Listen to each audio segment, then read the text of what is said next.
Pin બાબા home સ્ટેમાં જાઉં છું, મુલાકાત લઉં છું. આગળ હોમ સ્ટે છે, કપનુંથી 3-4 કિલોમીટર દૂર.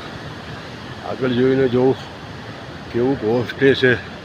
જંગલની અંદર છે, જંગલ પહાડની વચ્ચે આ હોમ સ્ટે બનાવેલું છે, પીન બાબા હોમ સ્ટે.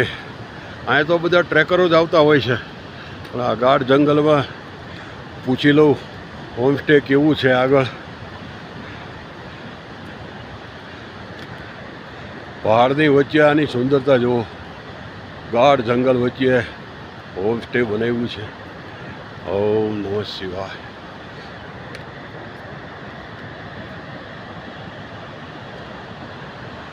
ગાઢ જંગલ વચ્ચે અહીંયા જીવનનો આનંદ લેવો હોય તો અહીંયા અવાય. દેખો પહાડ કે ભીતર કેટલું સરસ, બાજુમાં નદી ચાલી જાય છે.